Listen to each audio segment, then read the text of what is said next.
So now let's go to the topic of leaf constants. Okay, so what do you mean by leaf constants? So leaf constants లో మీకు మళ్ళీ వేరే sub headings ఉంటాయి, like stomatal number, okay, stomatal index, here it is, okay, stomatal index. Next vein eyelet number, next we have vein termination number, and we have the palisade ratio, okay, and then we have the palisade ratio. So these leaf constants are helpful for determining, okay, determining from which plant they are being taken from.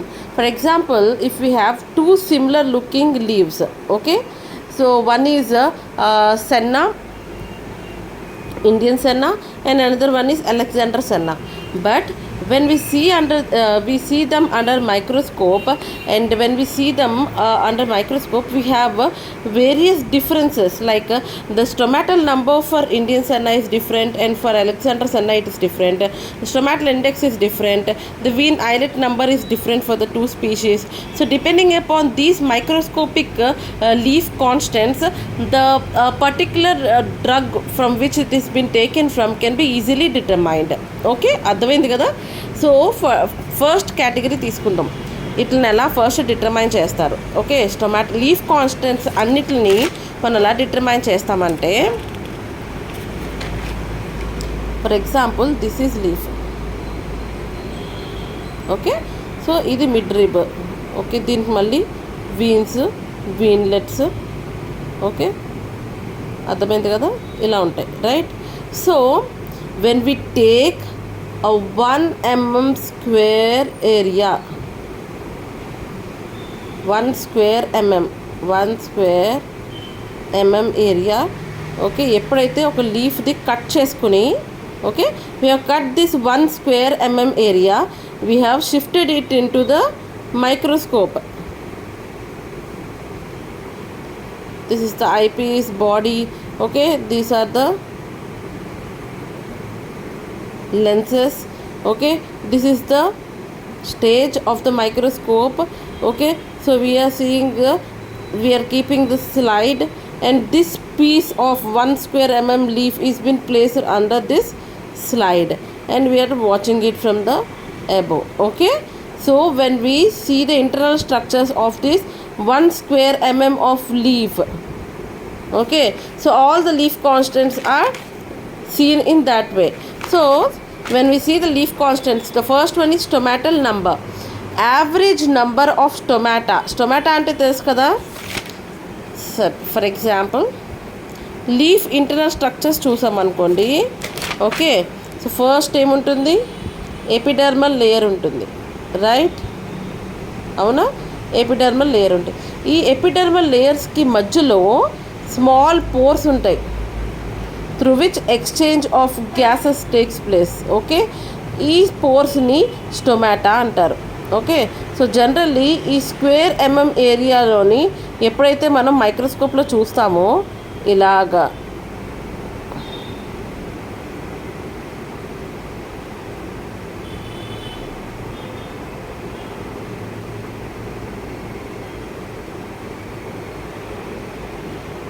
Okay, so ఈ part ఏదైతే ఉందో ఇదంతా epidermal cells అనమాట, ఇవన్నీ epidermal cells.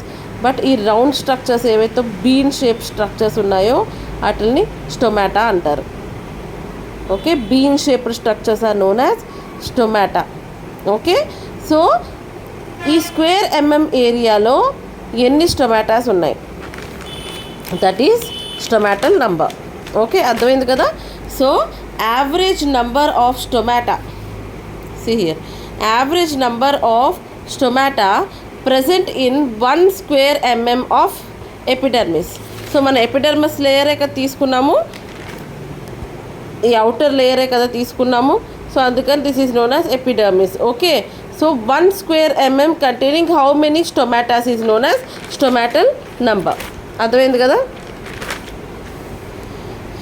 So ఇదిగోండి, average number of stomata present in 1 square mm of epidermis is known as stomatal number, okay. Example is also given, like datura contains 141 stomatas, okay, అలా different అట్లా different numbers ఉంటాయన్నమాట. Next stomatal index. Stomatal index is percentage in which the number of stomata form to the number of epidermal cells. అంటే same diagram చూస్తే అర్థమవుతుంది. దాని meaning ఏంటంటే, so ఇది ఒక ఎపిడర్మల్ ఏరియా. ఓకే, ఓన్లీ ఈ పార్ట్ ఒక ఎపిడర్మల్ ఏరియా. సో ఈ ఎపిడర్మల్ ఏరియాలో ఎన్ని స్టొమాటాస్ ఉన్నాయి? ఇక్కడ ఎన్ని స్టొమాటాస్ ఉన్నాయి? ఒకటే. ఓకే, సపోజ్ ఇది తీసుకుందాం. ఇదంతా కలిపి ఒక స్టొమాటల్ ఏరియా, ఒక ఎపిడర్మల్ ఏరియా. ఓకేనా, ఇదంతా కలిపి ఒక ఇది ఆల్రెడీ కౌంట్ చేస్తాం కాబట్టి ఇది లెక్కలోకి రాదు. సపోజ్ ఈ ఏరియా తీసుకున్నాం అనుకోండి, ఎన్ని స్టొమాటోస్ ఉన్నాయి? 1, ఇక్కడ 2, ఇక్కడ 3. ఓకే, సో ఇక్కడ ఎన్ని కౌంట్స్ వచ్చినాయి? 3. ఓకే, అర్థమైందా? So it is the percentage in which the number of stomata form to the number of epidermal cells, to the total number of epidermal cells. Okay, so దీనికి ఒక ఫార్ములా ఉంది. SI is equals to S divided by E plus S into 100, where S is the number of stomatas per unit area. ఆ unit ఏరియాలోనే కదా. So total number of stomatas ఎన్ని ఉన్నాయి? E is equals to number of epidermal cells in the same unit area. Total of epidermal cells ఎన్ని ఉన్నాయి? So దాన్ని బట్టి percentage అనేది క్యాలిక్యులేట్ చేస్తాం, SI. ఓకే, దీనికి కూడా ఎగ్జాంపుల్స్ ఏంటంటే, ఇండియన్ సెన్నాలోని on an average 17 to 20 stomatal index చూపిస్తుంది. సో ఎప్పుడైతే ఒక లీఫ్ని మనం మైక్రోస్కోప్లో పెట్టి చూస్తామో, if the stomatal index obtained is like 18 or 19 ఆ రేంజ్లో ఉందనుకోండి, 17 to 20 మధ్యలో ఆ రేంజ్లో ఉందనుకోండి, it is Indian senna. If it is above 10.8 to 12.6 ఆ రేంజ్లో ఉందనుకోండి, it is Alexander senna. Okay, so you can clearly identify which one is the Indian senna and which one is the Alexander senna. Next vein islet number. Okay, so firstly what do mean by islet? So ఇవి తెలుసు కదా, ఇవి veins, ఈ వీన్లెట్స్, అవునా? So ఎప్పుడైతే మనం ఒక unit area తీసుకుంటామో, ఓకే, ఈ వీన్స్ ఉన్నాయి కదా,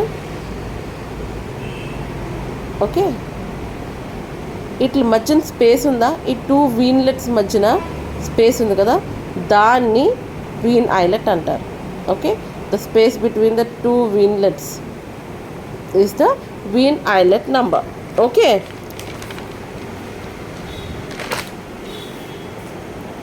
so number of wean islets, the wean islet number per square mm of leaf surface. Square mm of leaf surface is common for each and everything. Okay, so per square mm లో ఎన్ని Wien islet numbers ఉన్నాయో వాటిని calculate చేసుకుంటాం. Indian సెన్నాలో 19 to 23 రేంజ్లో ఉంటాయి, Alexander సెన్నాలో 25 to 30 రేంజ్లో ఉంటాయి. So మీకు సిమిలర్గా ఉండాలి కాబట్టి గుర్తుంచుకునేటట్టు రెండింటికి నేను సేమ్ ఎగ్జాంపుల్స్ ఇచ్చాను. Indian సెన్నా, Alexander సెన్నా, Indian సెన్నా, Alexander సెన్నా. ఇక్కడ 17 to 20 రేంజ్, 10.8 to 12.6 రేంజ్, ఇక్కడ 19 to 23 range, 25 to 30 range. Okay, next vein termination number. So vein termination number అంటే ఏంటి అంటే, ఇలా వచ్చినాయి కదా, ఇక్కడతో వీన్ ఐలెట్ ఆగిపోయింది కదా, వీన్లెట్ ఆగిపోయింది కదా. So this is 1 termination number. Okay, మళ్ళీ ఇలా వచ్చి ఇలా ఆగిపోయినాయి అనుకోండి, ఇది ఒకటి, ఇది ఒకటి. సో ఎక్కడైతే వీన్లెట్స్ ఆగిపోయినాయో అవన్నీ టర్మినేషన్స్ అనమాట, అక్కడతో ఆగిపోయినట్టు. సో అవి కౌంట్ చేసుకుంటాం పర్ స్క్వేర్ mm, అది common. Okay, average number of vein terminals in square 1 square mm of leaf surface. Okay, 1 square mm of leaf surface is the vein termination number. Okay, అర్థమైంది కదా. Next palisade ratio. So firstly what you mean by palisade? ఇప్పటివరకు మనం ఏం చెప్పుకున్నాం, ఇక్కడ epidermal cells ఉంటాయి. First లీఫ్లో లోపల చూస్తే, ఇంటర్నల్ స్ట్రక్చర్స్ చూస్తే ఎపిడర్మల్ సెల్స్ ఉంటాయి, దీని మధ్యన పోర్స్ ఉంటాయి which are known as stomata, అవునా? ఇట్లా కింద we have the palisade cells. Okay, beneath the epidermal cells we have the palisade cells. So average number of palisade cells beneath or under, okay, 1 epidermal cell.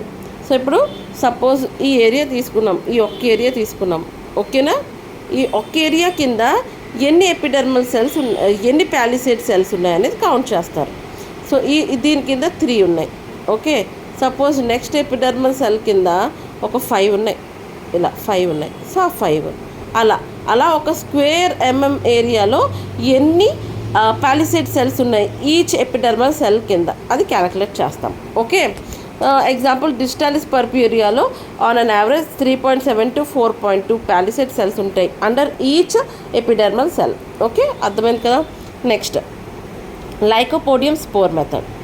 Okay, so the lycopodium spore method is mainly helpful in the case of powders.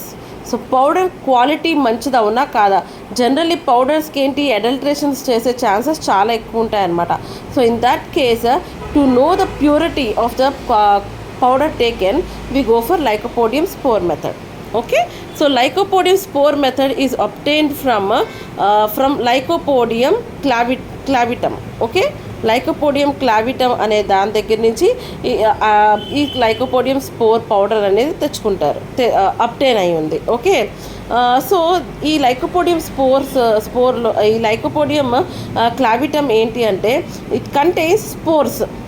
Okay, this contains spores which are characteristic in nature. Characteristic అంటే they have a definite shape, size అవన్నీ ఉంటాయి అన్నమాట. దాన్ని బట్టి ఏంటంటే that can be easily determined. అది ఈజీగా మనం మైక్రోస్కోప్లో పెట్టిన వెంటనే మనకి విజిబుల్గా కనిపిస్తుంది అనమాట.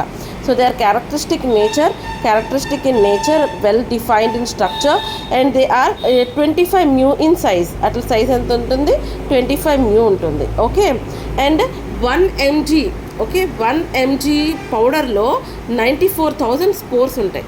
ఓకే, 1 mg పౌడర్లో 94,000 స్పోర్స్ ఉంటాయి. So how we do this process? Okay, to know the purity, for example we are taking here ginger. Okay, ginger తీసుకున్నాం. సో జింజర్ని మన క్వాలిటీ ఎలా ఉంది, జింజర్ పౌడర్ క్వాలిటీ ఎలా ఉంది అనేది మనం డిటర్మైన్ చేస్తున్నాం అనమాట ఇప్పుడు. So when we take this as an example, firstly ginger is been powdered. Okay, it is been weighed. Next lycopodium spore తీసుకుంటాము, అది కూడా వెయిట్ చేస్తాము. Okay, then they are been dried to remove moisture. ఎలా dry చేస్తాము, hot air ఓవెన్లో పెడతాము 105 degrees centigrade. Okay, so దాన్ని బట్టి ఏమవుతుంది, దాని మాయిశ్చర్ కంటెంట్ అంతా రిమూవ్ అయిపోతుంది. ఓకే, సో శాంపుల్ పౌడర్ ఏదైతే జింజర్ పౌడర్ ఉందో అది తీసుకున్నారు, lycopodium స్పోర్ తీసుకున్నారు, వెయిట్ చేశారు, దాని తర్వాత మళ్ళీ దాన్ని డ్రై చేశారు హాట్ ఎయిర్ ఓవెన్లో, మళ్ళీ దాన్ని వెయిట్స్ చూసుకున్నారు. ఓకే, సో దాన్ని బట్టి ఎంత మాయిశ్చర్ రిమూవ్ అయిపోయింది అనేది మనకు అర్థమవుతుంది కదా. సో ఆ డ్రై పౌడర్స్ని తీసుకుని మిక్స్ చేశారు. మిక్స్ చేసిన తర్వాత they are again mixed with viscous solution. ఏదో ఒక viscous solution, suppose for example వాటరే తీసుకున్నాం అనుకోండి. ఓకేనా, వాటర్ తీసుకుని ఈ 2 మిక్స్చర్స్ని ఒక లిక్విడ్ ఫామ్లోకి మిక్స్ చేసేస్తాం అనమాట. ఓకే, సో ఇక్కడ మీరు రాయాల్సింది viscous solution, with an appropriate viscous solution they are mixed to obtain a mixture. Okay, then they are bin examined under microscope. So ఎలా ఎగ్జామిన్ చేస్తారు, a drop of that liquid is been placed on a slide and then it is been observed under the microscope. Okay, next, so generally ఈ మైక్రోస్కోప్లో ఏంటంటే ఇలాగా fields scale ఉంటుంది, అందులో 26 fields ఉంటాయి. ఇలా ఇలా ఇలా వీటిని ఫీల్డ్స్ అంటారు అన్నమాట. ఇలా ఈచ్ బాక్స్ని ఫీల్డ్ అంటారు. సో అలాగా 26 ఫీల్డ్స్ ఉంటాయి. అలా మనం ఈచ్ ఫీల్డ్ చెక్ చేసుకుంటూ వెళ్ళాలి. అలా 26 ఫీల్డ్స్ కూడా చెక్ చేసుకోవాలన్నమాట. ఓకే, సో ఇలా ఒక్క ఫీల్డ్ మనకు క్లియర్గా విజిబుల్గా కనిపిస్తుంది. దీనికి ఒక ఫార్ములా ఉంది.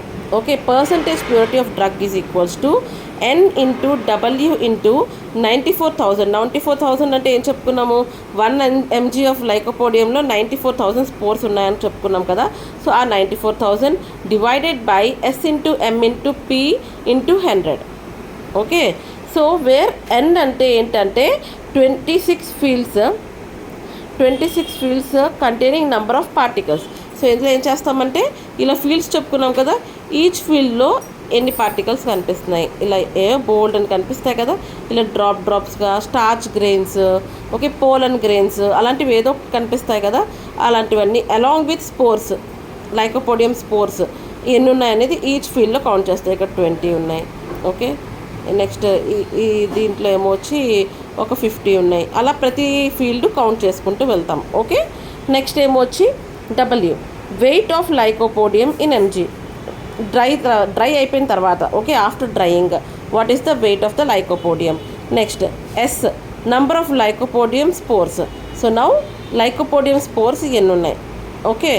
Next M, weight of the sample after heating 105 degrees తర్వాత హీట్ చేసినాక శాంపుల్ వెయిట్ ఎంత.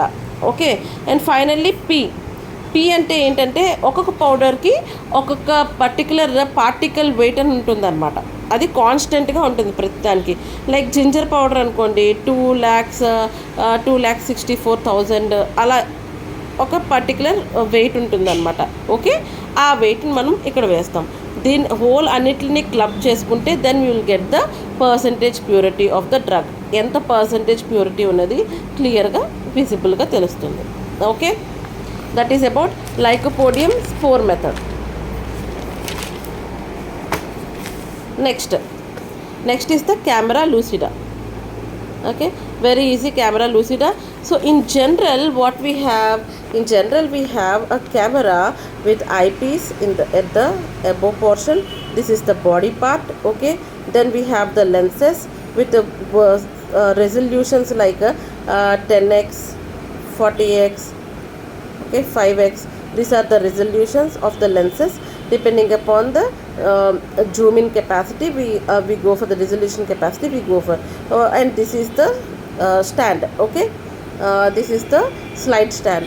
So on that we keep the slide, we observe it under the lens. Okay, so this is in general microscope. What is camera lucida? So camera lucida is an instrument which is been seen attached to the eyepiece. It is been attached to the eyepiece. ఇలాగా eyepiece ఉందనుకోండి, ఈ ఐపీస్కి camera lucida అనేది attach చేస్తారు. Okay, camera lucida is been attached and this camera lucida contains a prism. So when we see a particular slide containing any sample, the image is been reflected in this prism, is been transferred to this prism and is been reflected to the mirror attached to the prism, is been reflected to the mirror attached to the prism. Thereby the image which is been visible in the eyepiece or the lens is been reflected back to a darker surface. ఈ సైడ్న ఒక paper or dark paper or white paper ఏమైనా సరే ఒక paper అనేది పెట్టుకుంటాం అనమాట. అప్పుడు ఏమవుతుందంటే ఇక్కడ ఉండే ఇమేజ్ కాస్త directly gets reflected over on to this paper. అప్పుడు ఏం చేస్తారు, డైరెక్ట్గా ఇప్పుడు అందులో ఏ టొమాటోసో చూస్తున్నారు అనుకోండి, ఆ ఇమేజ్ ఇక్కడ ఇలా కనిపిస్తూ ఉంటుంది, ఇలా కనిపిస్తుంది అనమాట. ఓకే, ఆ ఇమేజ్ని we can easily draw. Optical illusion అంటాం. ఓకే, సో ఆప్టికల్ ఎల్యూజన్ ఏంటంటే ఆ ఇమేజ్ ఇక్కడ ఫోకస్ అవుతూ ఉంటుంది, ఆ image we can easily draw on this paper. That is the help of camera lucida. Okay.